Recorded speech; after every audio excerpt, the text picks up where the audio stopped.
200 migrantes ecuatorianos deportados por la administración Trump tras esa arremetida que ha tenido en estos primeros días de gobierno el magnate estadounidense. ¿Qué decir al respecto? Daniel Noboa ni se ha inmutado tan siquiera.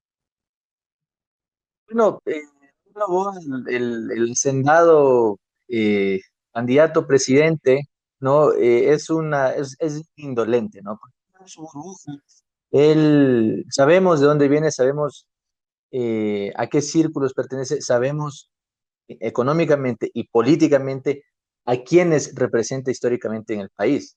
Obviamente, a él no le va a interesar en lo absoluto el bienestar de sus compatriotas que han tenido que salir por diversas cuestiones a buscar una mejor vida, o ni siquiera una mejor vida, a buscar los recursos financieros en otro país para poder mantener a sus familias en su país de origen. Eh, y vemos también el servilismo que tiene Daniel Noboa con, en este caso, la administración de Donald Trump, que se que se está inaugurando con uno de los actos más miserables de la decadencia del imperialismo, ¿no? Y de la decadencia humana, de los superpoderosos de este planeta, ¿no? Y a él no le importa. Imagínate, justo hoy estaba leyendo una noticia, ¿no? De unos testimonios que 20 minutos antes de que el avión aterrice, les quitaron las esposas y les quitaron las cadenas a nuestros compatriotas. No son delincuentes en lo absoluto, no son delincuentes en lo absoluto. Aquí los delincuentes verdaderos son el propio presidente Daniel Noboa, que no paga sus impuestos. Ese es ser un delincuente. Delincuente con la patria, porque no paga sus impuestos, no le importa nada, atropella la constitución, atropella a las mujeres, atropella a la ciudadanía, a la institucionalidad, pero atropella a la ciudadanía porque no ha generado ni una plaza de empleo en este año de gobierno. No subió el IVA. ¿De qué sirvió que sube el IVA si tenemos el mes más violento de la historia del Ecuador? 600 muertes violentas en un mes y ni siquiera termina todavía el mes. Estamos hablando de corte 27 de enero y todavía no termina el mes, ¿no? Es obvio que él no se va a doler humanamente de nuestros compatriotas que han sido deportados y que, claro, en contubernio con la administración de Donald Trump, los trata como delincuentes. Esa es una clara persecución a la pobreza. Y no podemos permitir que se estigmatice de esta manera la pobreza, cuando los causantes de la pobreza están ahora pidiendo el voto, están sentados en Carondelet, desconocen a presidentes inexistentes como el señor que estuvo ayer de Venezuela, ¿no? Es decir, estamos frente a una decadencia total, pero esa decadencia de la humanidad lo demuestra nuestra oligarquía, lo demuestra la oligarquía del país, lo demuestra este sector empresarial hacendado, vinculados al narco, ¿no? Que no le interesa en lo más mínimo el bienestar de nuestros pueblos, y eso tenemos que rechazarlo rotundamente, públicamente, decirlo en los espacios que hay que decirlo, como estos espacios de medios alternativos, ¿no? Pero también decirlo en las urnas. El 9 de febrero, eso tiene que ser, esa decadencia humana, ese atropello a la dignidad humana, tiene que ser rechazado rotundamente por el pueblo ecuatoriano.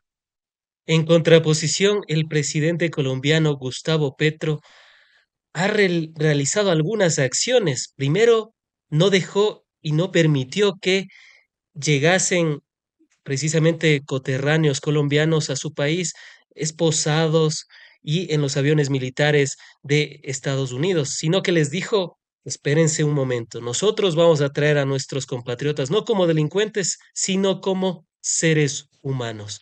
¿Qué decir al respecto? Es un giro de 180 grados que nos muestra, ¿qué nos ha mostrado esto, Gustavo Petro, con esta acción en específico?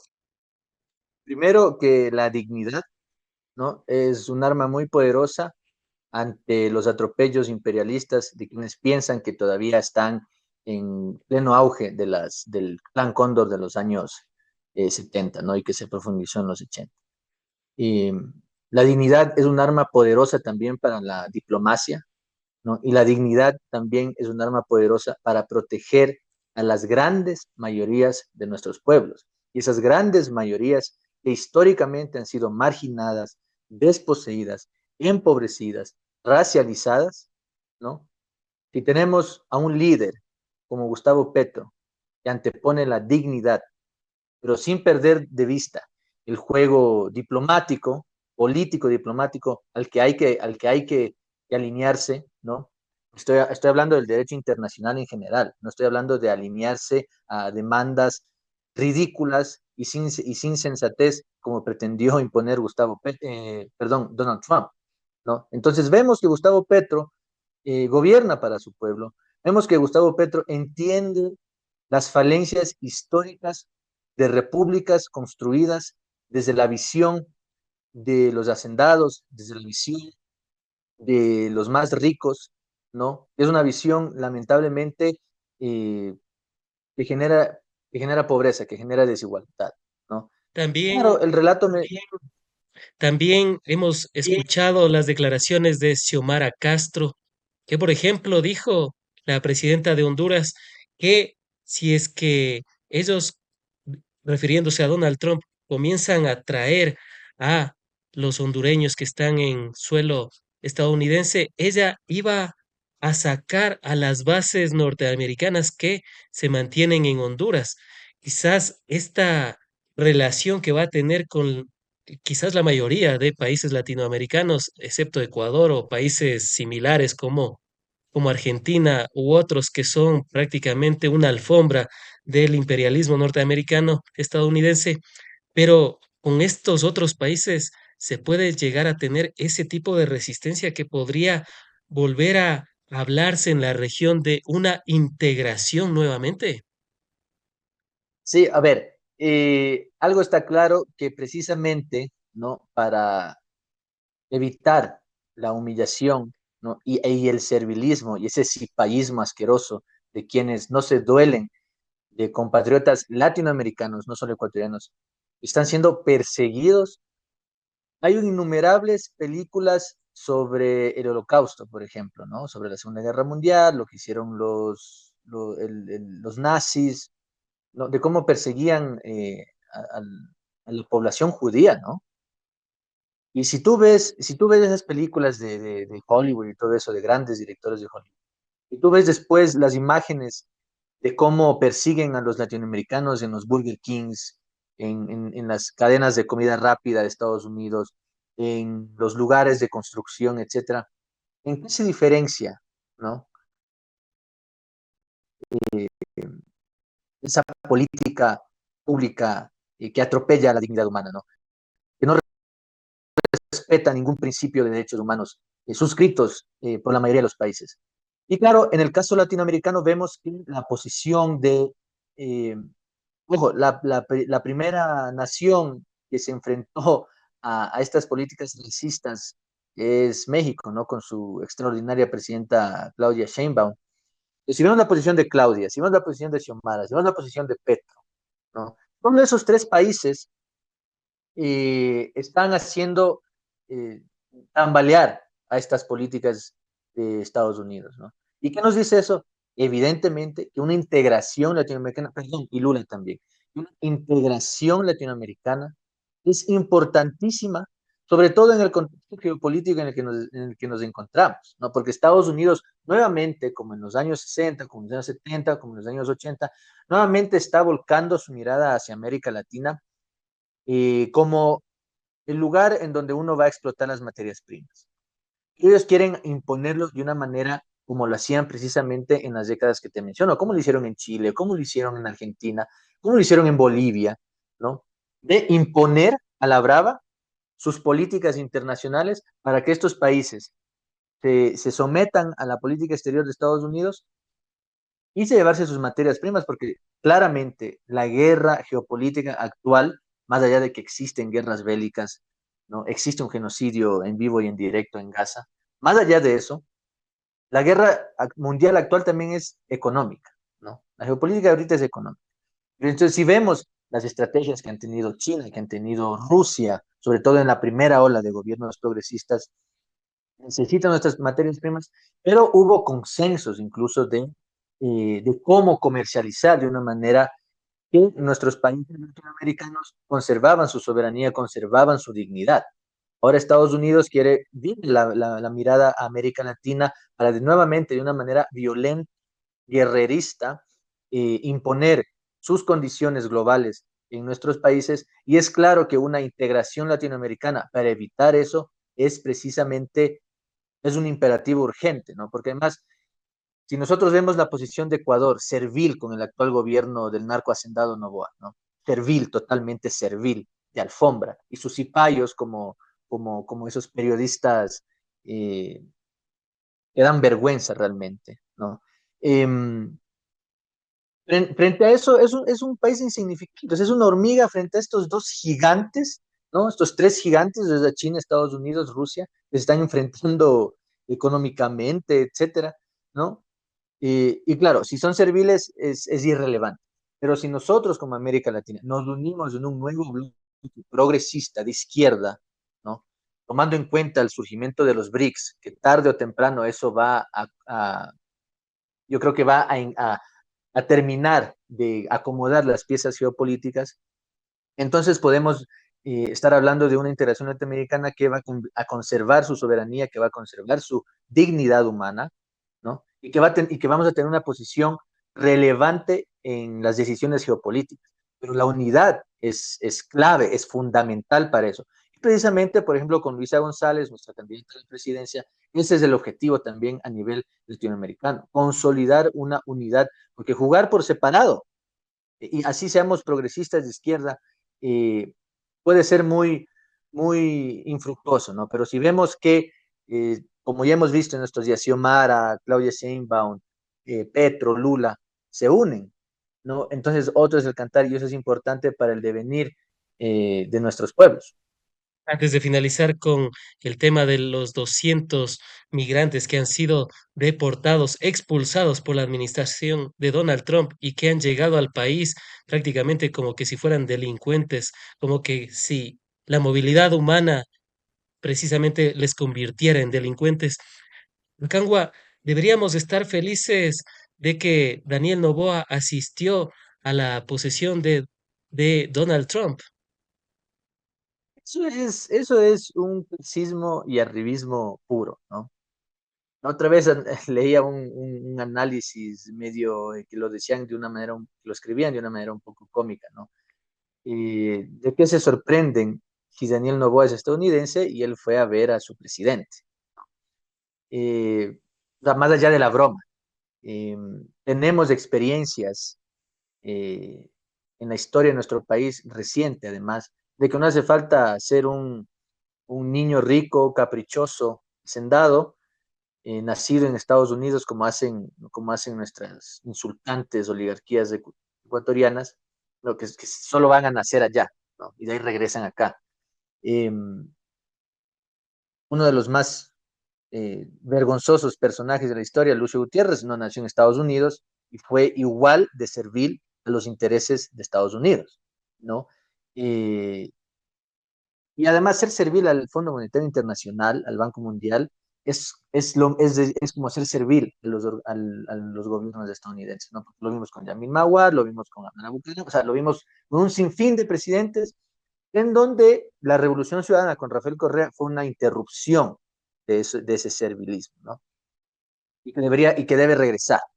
Pero claro, es insultante, además, que la noticia sea que el outfit de la esposa de Daniel Noboa costó el primero, creo que el uno costó $35,000 y el otro $40,000, en un país donde tenemos la tasa de desempleo más alta en los últimos 17, 18 años, en un país donde tenemos una inseguridad del mes más violento de la historia de nuestro país, en un país, perdón la redundancia, en donde la desnutrición crónica infantil es de las más altas en nuestra historia, ¿no?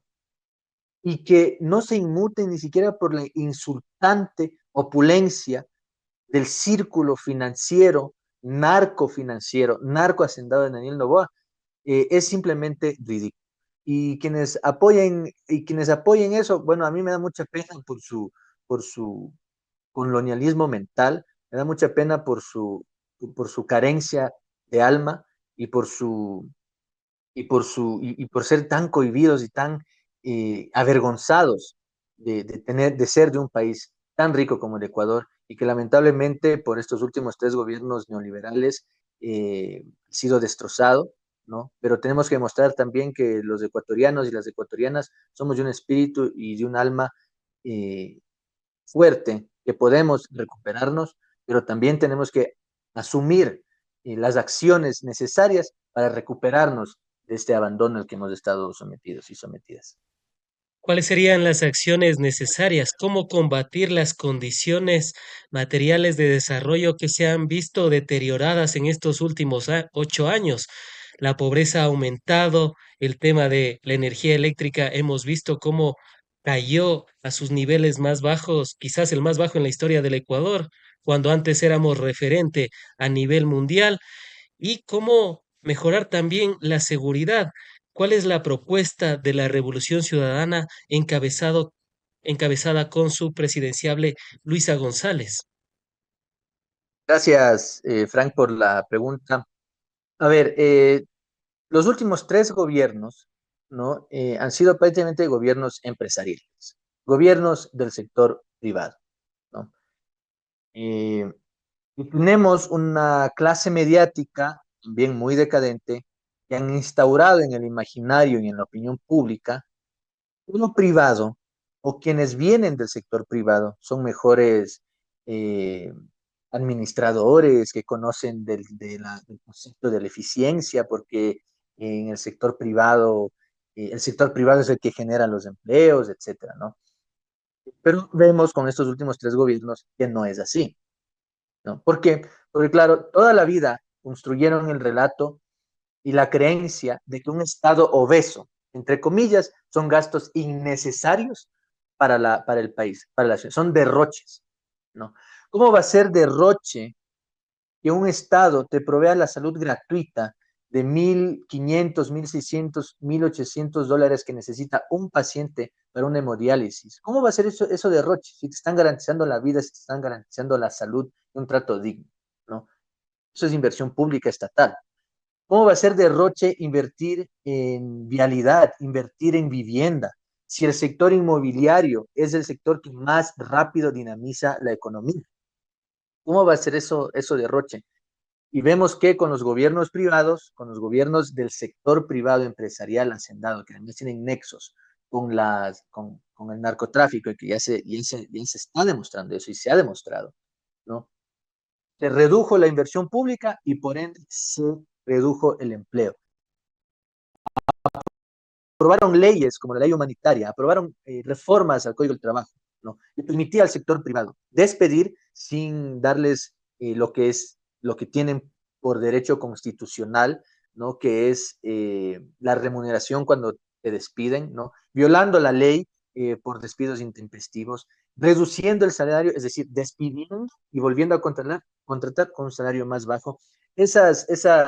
Esas mañas jurídicas yo las detesto personalmente, ¿no? Es lo que propone la Revolución Ciudadana precisamente para dinamizar la economía en el corto y mediano plazo, es decir, casi de inmediato, que es lo que les decía, ¿no? La inversión en vialidad y vivienda, que es, digamos, lo más urgente para generar empleo. Y van a decir, pero ya hay carreteras, pero ya hay edificios. Las carreteras están en pésimo estado, hay carreteras nuevas por construir, hay proyectos de vialidad estuvieron ya estudiados y diseñados en el gobierno del presidente Rafael Correa, y lo que tenía que hacer es simplemente continuar con esa política pública. ¿Te dejó eso a un lado? Bueno, con el plan que impulsa de la Revolución Ciudadana, ¿no? Que es precisamente para dinamizar la economía, ¿no?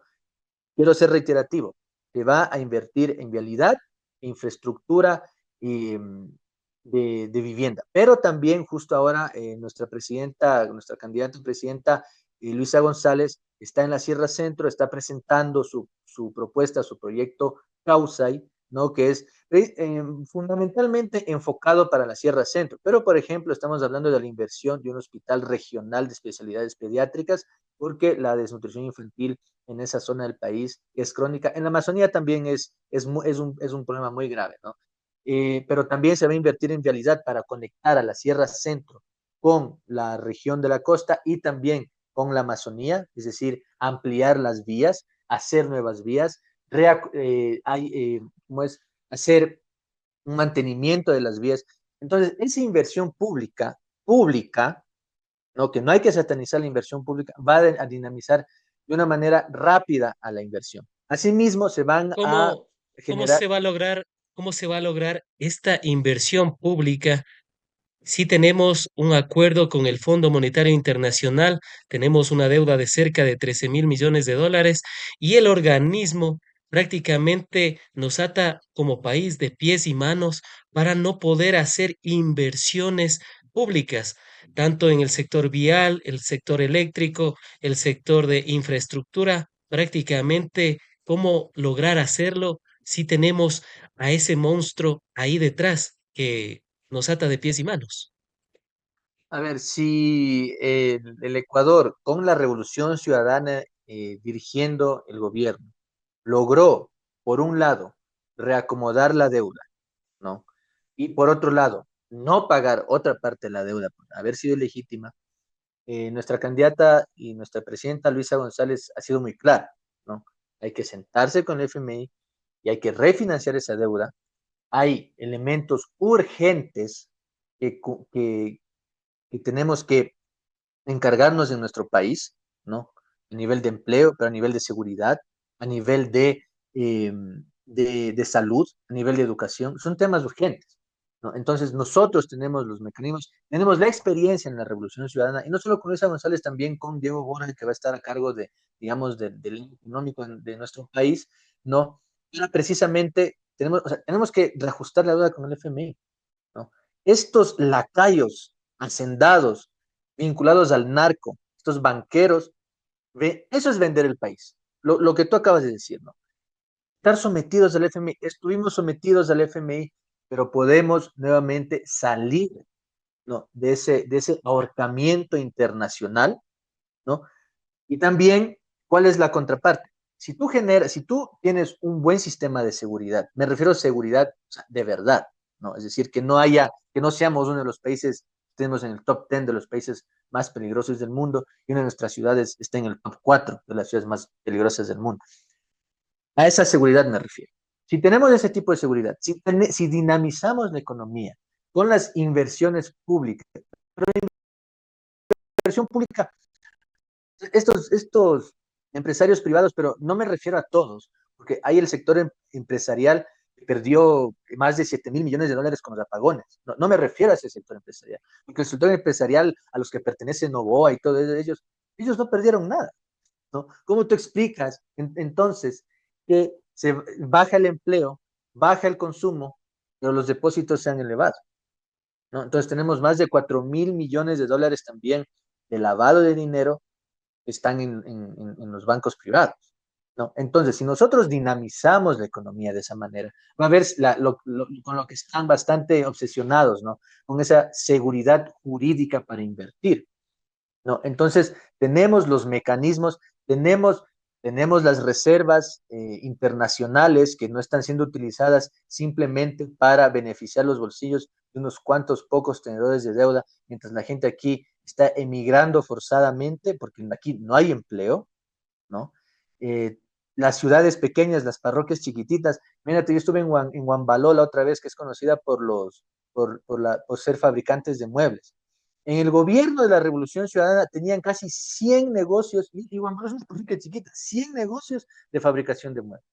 Ahora, en estos últimos 3 gobiernos, esa cifra bajó entre 44 y 34 negocios abiertos, es decir, más de la mitad cerraron y se fueron del país. Claro. Hay que dinamizar la economía a nivel local, ¿no? Entonces, tenemos ese candado, pero tenemos la experiencia y tenemos el plan precisamente para reajustar esa deuda y decir, Ana, o sea, tenemos aquí temas urgentes que resolver y si nosotros no dinamizamos la economía, nunca vamos a poder pagar. Acaba de hacer una licitación grosera del campo petrolero más grande del país. Eso, primeramente, eso debe ser rechazado por todos los grupos ambientalistas que se opusieron a nosotros cuando propusimos el Yasunite. ¿Y por qué? Porque concesionarlo de manera privada.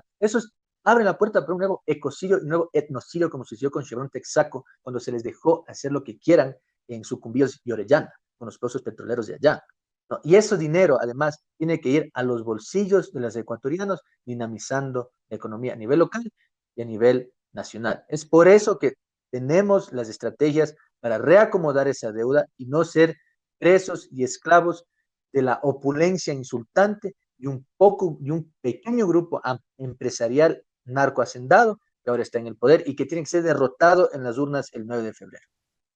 ¿Podría considerarse al FMI uno de los enemigos a vencer en este 2025? Tomando en consideración, Yacangua es revisado en cada país del mundo al que le ha prestado el Fondo Monetario Internacional dinero y en vez de mejorar sus condiciones materiales de desarrollo, en cada uno de ellos ha comenzado a haber inflación, ha comenzado a haber pobreza, pobreza extrema, y prácticamente, como lo he llegado a definir al FMI, es como la fábrica mundial de indigentes. Podría ser que en esta oportunidad, nuevamente y con un gobierno de la Revolución Ciudadana, se le pueda volver a sacar a ese organismo tan nocivo para cualquier país que decide apostarle. Sí, yo creo que sí se... A ver, no olvidemos que en el gobierno del presidente Rafael Correa, ¿no? Nos iba tan bien económicamente a nivel de la microeconomía y de la macroeconomía, ¿no? Y hasta el propio Fondo Monetario Internacional, o sea, no es que era un favor ni nada por el estilo, no es que nos sentíamos, pero hasta el propio Fondo Monetario Internacional aceptaba, reconocía que el modelo económico del Ecuador era un referente para el desarrollo de las necesidades materiales del país. ¿No? No olvidemos que países como Francia, Europa, veían con mucha, y el resto de Europa, veían con mucho optimismo las medidas económicas que se implementaron en el gobierno de la Revolución Ciudadana, ¿no? Para que precisamente salir de ese subdesarrollo, pero no solo subdesarrollo material, no subdesarrollo educativo, subdesarrollo intelectual, ¿no? Y lamentablemente, esta derecha está gobernando, esta derecha que tiene sus medios de comunicación, demuestra una decadencia intelectual y política brutal. Tiene que ser rescatada con políticos y políticas decentes, políticos y políticas con un sentido crítico de construir un bien común, que es la sociedad ecuatoriana. Mira, hay que sentarse con el FMI, eso no hay duda, pero no hay que someterse al FMI. Y si nosotros podemos, primero, auditar la deuda, ¿no? Y segundo, refinanciarla, porque tenemos, y quiero ser reiterativo, tenemos problemas más urgentes a puertas adentro. Pagar una deuda contraída de una manera muy, muy sospechosa, ¿no? Entonces, lo podemos lograr, ¿no? El FMI Perfecto. ha sido, como tú dices, un monstruo, ¿no? Porque ha generado desigualdad, pero los empresarios de nuestro país, pero los hacendados que están en el poder, ¿no?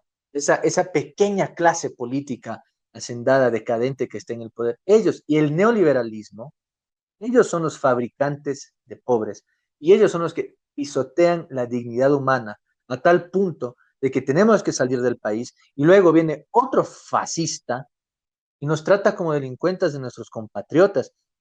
En la Revolución Ciudadana, todos saben, mi querido Frank, que la Revolución Ciudadana fue los que más valoraron a nuestros migrantes, porque son nuestros migrantes quienes sostienen la dolarización en un país donde no hay empleo, en un país donde no hay circulación de dinero cotidiano, en un país donde los banqueros que lavan el dinero del narco fugan sus capitales a sus guaridas fiscales, ¿no? Entonces, nuestros migrantes son, o sea, ellos deberían ser declarados eh, héroes dignos nacionales, ¿no? Porque ellos sostienen la economía, pero se merecen también un reconocimiento material y un reconocimiento intelectual y mental de parte de nosotros, porque sin ellos este país colapsaba, apenas entrando a la solidarización, este país hubiese colapsado. Uno de los temas también que aqueja y preocupa bastante a las y los ecuatorianos es la violencia. Precisamente enero, hasta hace pocos días, tuvo más de 600 muertes violentas, siendo el mes más violento en la historia del Ecuador. La proyección da que si siguen esas cifras, termina enero y podríamos llegar a 700 muertes violentas por este primer mes del año. ¿Cómo volver a tener un país seguro? ¿Cómo volver a ese 2017 cuando éramos el segundo país más seguro de América Latina. ¿Cómo volver a tener menos de un dígito? ¿Cómo volver a tener solo un dígito de muertes violentas por cada 100.000 habitantes? Recuerdo que en el 2017 teníamos 5,8 muertes por cada 100.000 habitantes versus el año 2023 que cerramos con 44 muertes violentas por cada 100.000 habitantes, lo cual nos convirtió en el quinto país más inseguro a nivel mundial, ni siquiera de la región, sino del mundo. ¿Cómo hacerlo, Acangua? Ahí hay varios mecanismos, ¿no? Y en la Revolución Ciudadana tenemos el plan Protege, precisamente enfocado a medidas de corto, mediano y largo plazo para precisamente recuperar la ciudad, seguridad de nuestras ciudades, en nuestras calles, de nuestros barrios, de nuestras parroquias, de nuestros cantones, ¿no? Y por un lado, hay que decirlo, la inversión pública, invertir en seguridad. ¿Cómo va a ser derroche invertir en seguridad? ¿Cómo va a ser derroche darle salarios dignos, equipamiento digno y necesario a las fuerzas públicas de la Policía Nacional? ¿Cómo va a ser eso derroche? ¿No? Mira, tenemos una medida económica grotesca que fue elevarnos el IVA, ¿no? Supuestamente por la emergencia de seguridad. Conocemos que ese supuesto plan Fénix no existe, no es nada más que un tatuaje mal hecho en el brazo de un narco hacendado, ¿no? Y, y tenemos el mes más violento y tenemos el 2024 cerró como el segundo año más violento en nuestro país, si es que mal no recuerdo. Claro, Entonces, el plan protege, primero que todo, el diagnóstico es que no llegamos ni al 30% de inversión en seguridad con el gobierno de Daniel Noboa en su nefasto año de gobierno. Invertir precisamente en tecnología, invertir en equipamiento para la Policía Nacional, es decir, 1.000 motos, 1.000 patrulleros, ¿no? Cada año. Eso es importantísimo, tener equipamiento de calidad para la Policía Nacional, porque ahorita vemos que tienen que pedir a los vecinos, a las vecinas para poner gasolina en los patrulleros. O claro, sea, ¿cómo tú esperas combatir a la delincuencia si ni siquiera los patrulleros, ni siquiera las motos tienen gasolina, ¿no? Ya no tienen ni balas. ¿A dónde se está yendo ese dinero? ¿No? Tenemos también la inversión para recuperar el control de las cárceles, ¿no? Es decir, que tenemos la inversión para nuevos guías penitenciarios, ¿no? Formados con los preceptos de seguridad, pero también de los derechos humanos. Tenemos la proyección de integrar a 20.000 nuevos y nuevas policías a las filas, ¿no? Eso es importantísimo, pero también necesitamos hacer una reeducación de la Policía Nacional y también de las Fuerzas Armadas. No olvidemos que las Fuerzas Armadas también ahora tienen un rol importante para la seguridad interna de nuestro país, pero tenemos que adecuar a las Fuerzas Armadas y a la Policía Nacional una educación precisamente para que no ocurran episodios nefastos como los 4 niños de Guayaquil, ¿no? Es decir, no es lo mismo un militar que está educado para defender la soberanía nacional, para un estado de guerra, ¿no? Ese militar o esa militar no van a tener los mecanismos para afrontarse, si se quiere, si se quiere, eh, las delincuencias la delincuencia al interno de nuestro país, ¿no? Al interno de nuestras calles. Entonces también tenemos el plan para, eh, no me gusta a mí decir depurar, pero sí educar nuevamente a las Fuerzas Armadas y a la Policía Nacional en sus nuevos roles para combatir a la delincuencia, digamos, común, ¿no? Y a la delincuencia organizada. Tenemos también en el ¿Y plan por qué Protege, tenemos no, también. y por qué no hablar también de la depuración? Porque las bandas criminales, los GDOs, las bandas narcodelictivas han contaminado no solo a la Policía Nacional, sino también al ejército ecuatoriano.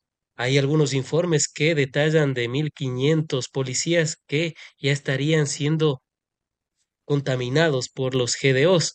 De igual manera, en las fuerzas militares lo de los 4 niños de las Malvinas, hay una hipótesis que iba por ahí el tema. Por eso también la forma en cómo fueron brutalmente asesinados y torturados. No se debería depurar de una buena vez a estas dos entidades que Parece ser que cada vez se aumenta más los GDOs al interior de las fuerzas de seguridad del Ecuador. Hay que depurar, sí, pero no basta la depuración. No, una política pública de seguridad efectiva no solo tiene que ser traducida a que saco los malos elementos, pero la estructura institucional histórica permanece igual, ¿no? Es decir, se necesita una educación nueva también, ¿no? Entonces, se pueden depurar, sí, pero eso no te garantiza que en estos nuevos tiempos no vayan a actuar de la misma manera, ¿no? Otros elementos que no estén vinculados, digamos, a los narcogenerales ni nada por el estilo. O sea, tiene que haber la depuración, pero tiene que haber también una reeducación de nuestras fuerzas públicas. Eso no es mucho, ¿no? Porque tenemos que constantemente estar atentos a los cambios, atentos a los nuevos conceptos, ¿no? Entonces, a eso me refiero. O sea, la inversión pública en seguridad no simplemente significa más cárceles para meter a más gente presa, porque no olvidemos que también esa notificación de declarar guerra interna es lo que precisamente lleva a una estigmatización de la pobreza, pobreza generada por las históricas desigualdades estructurales, materiales de nuestros países, del Ecuador, ¿no? Entonces, si nosotros tenemos esas históricas desigualdades estructurales, ¿no? Y después declaramos guerra interna, y después que porque son negros y pobres, o seguramente son delincuentes, o porque son indígenas y pobres, seguramente son unos alcohólicos y delincuentes, no estamos construyendo una política pública integral de seguridad. Creo que una política pública integral de seguridad, que es lo que contiene el plan Protege, no simplemente es más policías, más armas, más dotación, más tecnología para el reconocimiento facial. No, también significa crear una cultura de paz. ¿Cómo se genera una cultura de paz? Más infraestructura educativa, más inversión en educación, más inversión en los espacios públicos, parques, eh, canchas deportivas, invertir en el deporte, no solo en el deporte de alto rendimiento, pero también en el deporte recreacional, darle a nuestros niños, a nuestras niñas, a la juventud, ¿no? Los mecanismos palpables que tú puedes tocar, que es la inversión pública, para que pueda haber una cohesión social pacífica. Eso es una, digamos, una política pública de seguridad integral, ¿no? Porque si no reeducamos a nuestras fuerzas públicas y si no nos reeducamos nosotros mismos como sociedad, ¿no? Nos vamos a encontrar con mensajes y no de trolls, sino de gente real en redes sociales que dicen, pero ¿qué hacen unos negros pobres en la parte media blancona, disque, entre comillas, y de clase media de Guayaquil? ¿Qué hacían esos niños por ahí? La, ¿No? la estigmatización. Entonces, a eso me refiero con que no basta con depurar.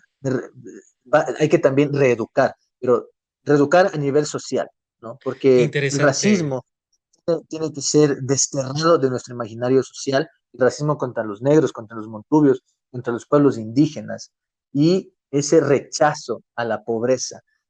Hay que entender que la pobreza es generada por un sistema capitalista neoliberal que ha generado históricamente estas desigualdades sociales.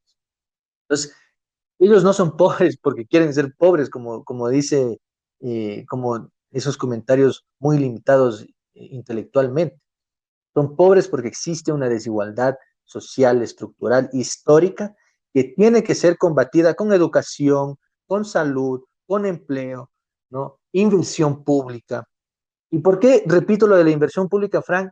Porque, como te digo, hemos vivido incluso durante el gobierno, el primer periodo de gobierno de Rafael Correa, ¿no? Los 10 años, que el Estado no puede intervenir en la economía, que el Estado no puede invertir, todo eso tiene que dejar el sector privado. Hemos tenido 3 gobiernos privados y no han invertido en absolutamente nada, ¿no? Entonces, tiene que haber una inversión estatal. Y la inversión estatal, además, contrata al sector privado, ¿no? Las hormigoneras, los que hacen asfalto, etcétera, es sector privado. Entonces, dinamiza la economía a nivel general de la ciudad. Y a propósito de la inversión del Estado, ¿cómo hacer para volver a tener un país que tenga soberanía energética? Y justamente era revisando las cifras y los datos allá en el 2017, allá en el 2015, el Consejo Mundial de Energía había catalogado al Ecuador como el quinto a nivel mundial y el primero de la región en seguridad energética por las hidroeléctricas construidas, por el tema eléctrico, por las líneas de transmisión y demás, incluyendo también al sector petrolero, por todo lo que se hizo con la refinería de Esmeraldas y demás. ¿Cómo volver a tener eso versus lo que tuvimos el año pasado? 14 horas de apagones en el Nuevo Ecuador, lo cual nos ha significado como país cerca de 8.000 millones de dólares en pérdidas. ¿Cómo hacerlo, Acangua? A ver, tenemos nuestro plan Genera también, ¿no? Nuestra presidenta lo ha expuesto ampliamente en sus encuentros, pero siempre es importante volver sobre eso. Y tenemos también a nivel de corto, mediano y largo plazo un plan para eso, ¿no? Volver a ser ese referente, ese gigante energético que exportábamos de energía, ¿no?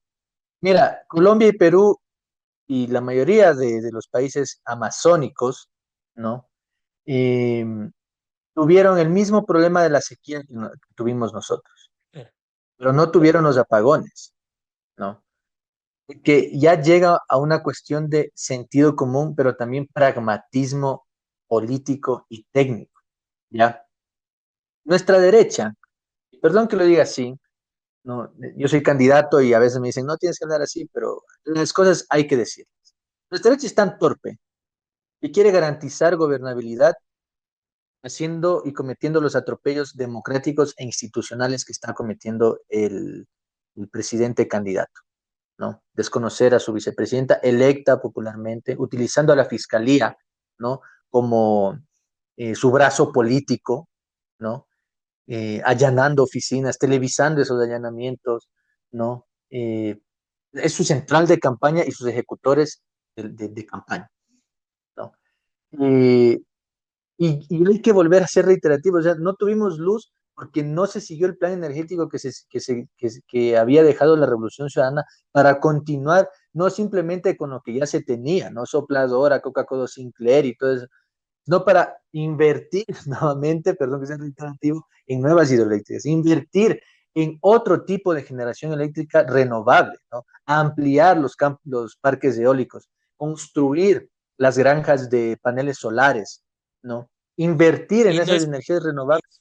y no es por eso que dicen que por el monopolio del Estado es que no se pudieron construir estos nuevos proyectos de generación de energía eléctrica. O sea, ese es un lugar común es vergonzoso escuchar eso, ¿no? O sea, a nivel intelectual ya es muy vergonzoso. Tenemos un estado, somos un país que ha estado sumido en el subdesarrollo material e intelectual, pero no por la calidad de su gente, no por la calidad de su ciudadanía, sino por la decadente calidad de la clase política oligárquica que ha tenido este país, ¿no? Entonces, tiene que haber una intervención del Estado, una intervención, un acompañamiento del Estado que genere inversión, que genere empleo, pero no solo, o sea, es decir, el Estado no tiene hormigoneras, el Estado no tiene fábricas de asfalto, el Estado contrata al sector privado que tiene eso. Entonces se dinamiza la economía con inversión pública, pero también con inversión privada.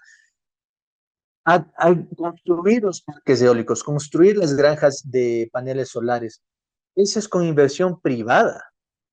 También, ese es con el sector privado, inversión pública, pero también inversión privada, porque el Ecuador tiene que incentivar al sector privado, sea nacional o internacional, para que quieran invertir, ¿no? Porque ¿cuál es el fin del sector privado? Las ganancias, ¿no? ¿Cuál es el fin del Estado? También las ganancias, pero el rédito principal del Estado tiene que ser un rédito social, es decir, el bienestar de la ciudadanía, ¿no? Tú inviertes en educación, tú inviertes en una escuela, en un colegio, en una universidad, le das los uniformes gratuitos, les das la lista de útiles gratuitos, le das el desayuno escolar, el almuerzo escolar, les das eso. El Estado tiene que proveer eso. Es una inversión que tiene que tener, esa es la inversión que tiene un rédito social. ¿Por qué? Porque estamos garantizando el bienestar de la ciudadanía. Invertir en eso no te va a dar un rédito económico, es decir, no es que tú vas a ganar financieramente, pero gana la sociedad. Esa es la responsabilidad que se tiene que tener. Y en cuanto a la inversión pública para poder ser ese gigante energético también, en el plan Genera está muy claro, ¿no? invertir y potenciar los parques termoeléctricos, que se necesita. Tenemos, ahorita se me fue el dato, los mecheros de la Amazonía, de la explotación petrolera, que ahorita causan enfermedades cancerígenas, enfermedades catastróficas, ¿no? Porque prácticamente a, la ciudad, a las poblaciones indígenas que viven ahí les llueve petróleo, les llueve ácido. Apagar esos mecheros y a partir, porque es gas, lo que se quema en los mecheros es gas, ¿no? Utilizar ese gas para la generación de energía eléctrica. Trabajar conjuntamente con los gobiernos autónomos precisamente para ampliar esa generación eléctrica, termoeléctricas, etcétera, ¿no? Invertir nuevamente en el plan que ya se tenía para construir más hidroeléctricas, ¿no? Pero siempre tener un colchón, es decir, las granjas de paneles solares, los parques eólicos, utilizar el gas. Eso te va a generar, eso te va a permitir que, por ejemplo, si hay sequía, pero igual no, tú no tienes un problema de falta de generación eléctrica, ¿no? Entonces, ¿qué sucede ahí? Estamos viendo que nuevamente la inversión pública y atracción de la inversión privada para generar todos estos proyectos energéticos es fundamental. Entonces, no es que ahorita hay luz, que gracias a San Pedro está lloviendo. Si mañana empieza todo ese periodo sin lluvias que hemos tenido, vamos a estar nuevamente sin luz. Además, no olvidemos que ahorita le estamos comprando luz a Colombia, ¿no? Entonces, imagínate, Colombia que sufrió sequía, pero no sufrió apagones y encima puede vender luz, ¿no? Ese es el pragmatismo político que tenemos que tener y que la derecha no la tiene, ¿no? Y esa es la experiencia que tenemos en la Revolución Ciudadana y eso es lo que está plasmado en el Plan Genera. Y yo quisiera, no se habla mucho de esto, pero yo quisiera simplemente enfatizar en que es muy importante que se vayan a apagar los mecheros y utilizar el gas, que se quemen los mecheros de la Amazonía, el resto de la explotación petrolera para generar energía. Para mí, eso es muy esperanzador para nuestros pueblos de la Amazonía, porque estamos reduciendo, además de eso, un impacto ambiental y de salud directo. Ya hemos hablado del contexto, hemos hablado de las propuestas y en este momento, Kangwa, hablemos de las encuestas. ¿Cómo están las encuestas? Parece ser que existe una guerra de encuestas en las cuales unas le posicionan e inclusive le dan una eventual victoria en primera vuelta a Daniel Noboa y hay otras encuestas que le dan una proyección e inclusive parece que tuvimos una pequeña intermitencia, bueno, desde los apagones y este conflicto entre Noboa y Topic, esto ya no es nada nuevo para nosotros, pero bueno, ya se restableció la conexión. Aquí Perfecto, estoy, aquí estoy. perfecto. Acangua, te decía, ahora hablemos de las encuestas. ¿Cómo están las encuestas? Y recientemente vi algo sorprendente en la posta anunciaron que una Mm. encuesta que sacó Guillermo Lazo, una con 13.000 casos y la otra con 15.000 casos, posicionaban a la candidata de la Revolución Ciudadana con el 46% de intención de voto versus un 36% de Daniel Noboa. Prácticamente podría llegar a ganar en una primera vuelta. ¿Qué decir al respecto? Y también de esta guerra de encuestas que hay en las que unas le posicionan a Noboa en primer lugar y otras a Luisa González, la candidata de la Revolución Ciudadana. A ver, esa guerra de encuestas es muy común, no solo en Ecuador, sino en varios países del mundo, ¿no? Vimos una guerra de encuestas bastante recrudecida en Estados Unidos, eh, previo a las elecciones donde se enfrentaban Kamala Harris y Donald Trump. Y es llamativo que una encuesta pagada por un banquero, ¿no? Banquero evasor de impuestos y cuyo banco es utilizado para lavar dinero el narco, eh, dé como ganadora, en la encuesta quiero decir, ¿no? Con la mayor intención de voto a Luisa González. Es evidente que la preferencia del electorado, ¿no? Y no lo digo basándome solo en encuestas, ¿no? Aquí tal vez los expertos encuestadores y estadísticas políticas me van a matar, pero uno también como candidato camina, pues, y conversa con la ciudadanía, ¿no? Y la ciudadanía no da más. La ciudadanía y mucha gente también está arrepentida de haberle dado el voto a Daniel Noboa. Ese es el espíritu democrático es ese, pero yo creo que reconocer que te equivocaste y decir, no, ahora voy a votar por la Revolución Ciudadana, o no voy a, con que digan nunca más no va, eso para mí es, ya es un triunfo, ¿no?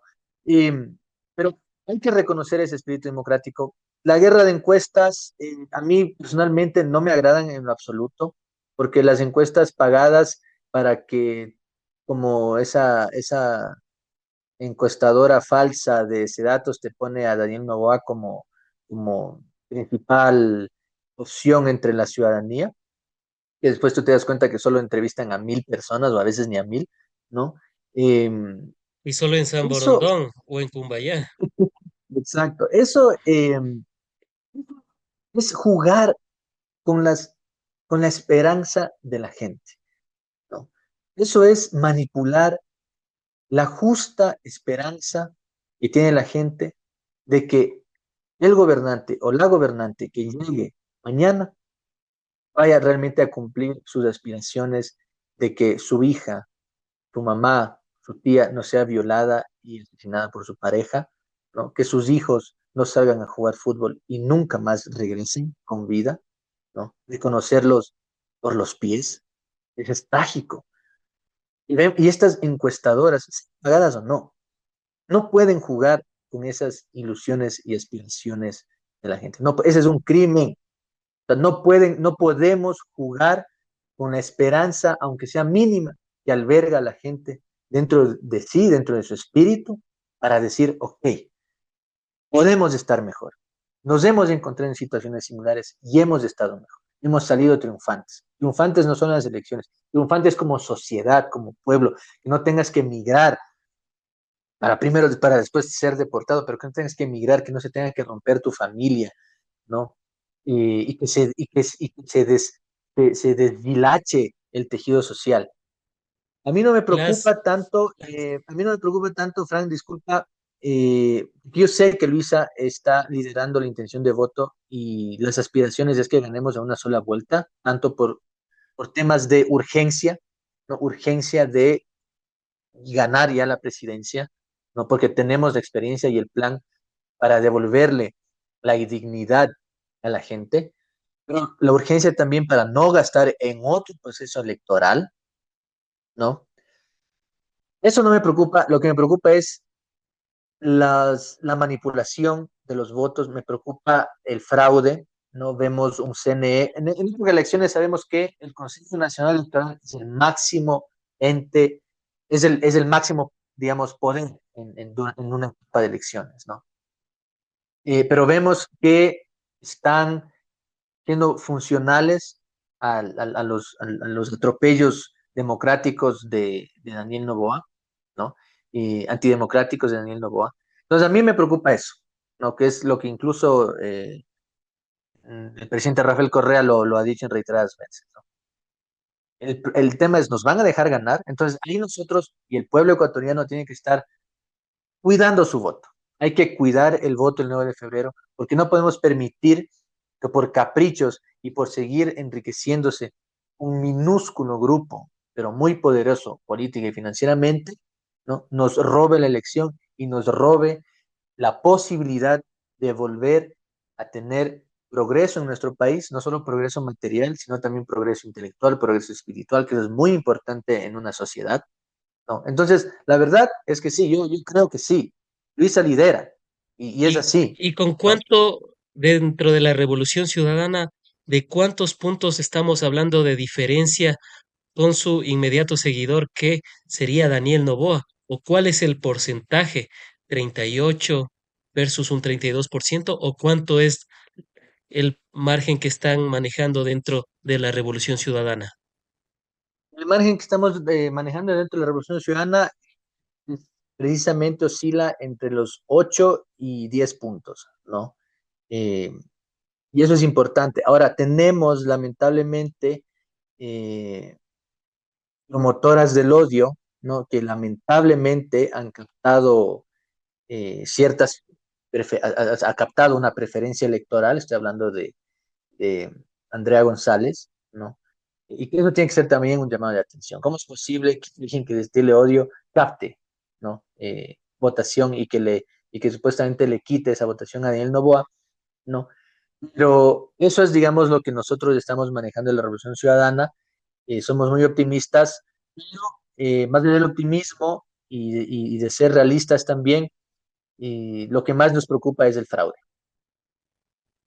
Y a propósito de Andrea González, pero ¿no les beneficiaría a ustedes como Revolución Ciudadana el que ella le reste votación a Daniel Noboa? Ayer estuve junto a Omar Maluk y él me decía que actualmente ya le resta cerca de 3 puntos y tranquilamente podría llegar a restarle 7 puntos al candidato presidente candidato Daniel Noboa.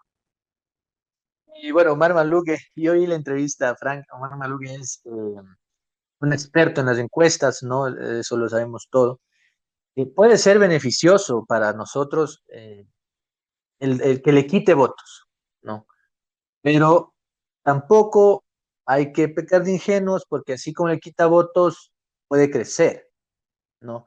Entonces, nos puede beneficiar que le quite votos a nuestro directo contendor, es decir, y justo también yo le escuchaba al presidente Rafael Correa y él siempre muy honesto, ¿no? Y es algo que yo comparto. Daniel Noboa puede ser el desastre que es, puede ser, como dice el presidente, es el desastre natural, es un desastre natural peor que, que el terremoto de 2016, ¿no? Porque vamos a decrecer económicamente más que durante el terremoto.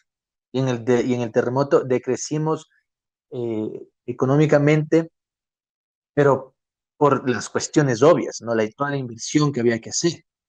Ahora estamos decreciendo por estas artimañas del candidato presidente, ¿no?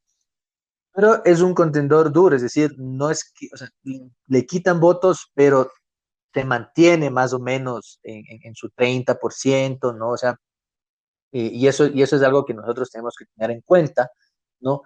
Y por eso yo siempre digo, por eso yo digo, a mí lo que me preocupa es el fraude que nos vayan a hacer, ¿no?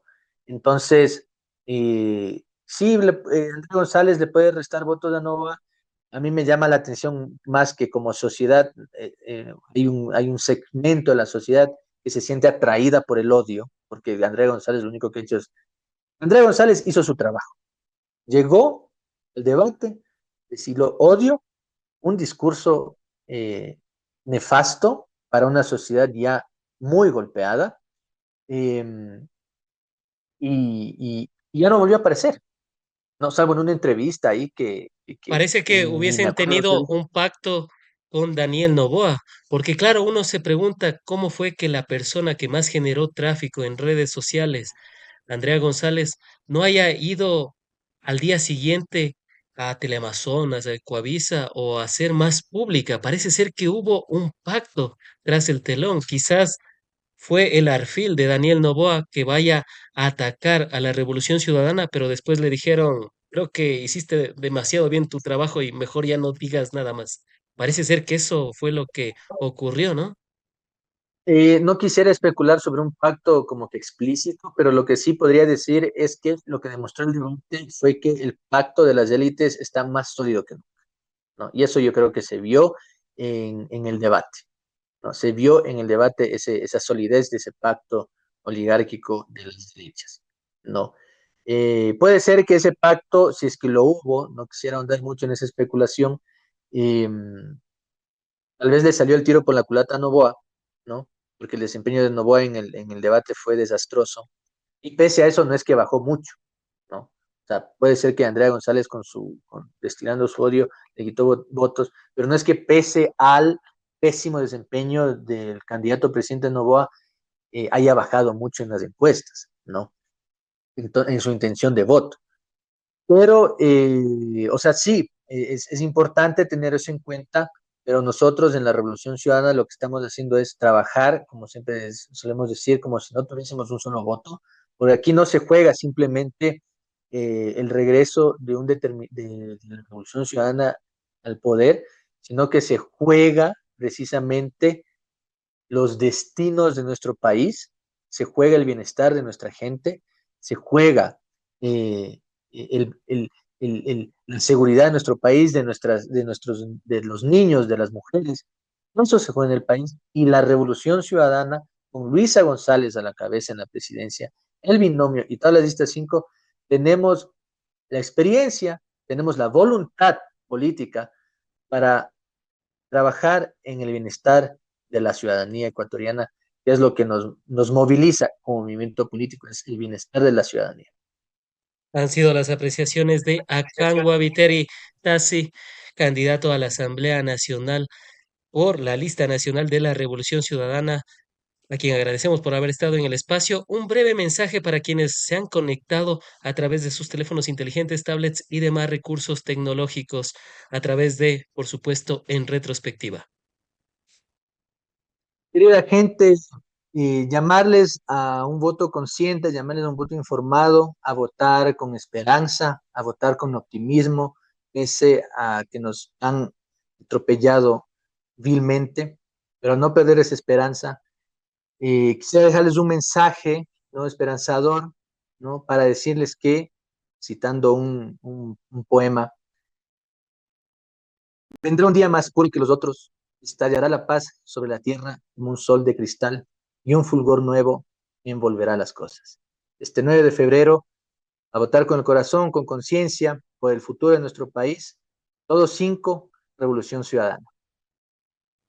Han sido las apreciaciones y comentarios finales de Akangua Viteritasi, candidato alterno a la Asamblea Nacional con la lista nacional de la Revolución Ciudadana, a quien agradecemos por haber estado en el espacio, seguros de contar con tu participación en futuros análisis, diálogos y debates de la coyuntura nacional. Por supuesto, Frank, gracias por el espacio y un cálido saludo a toda tu audiencia.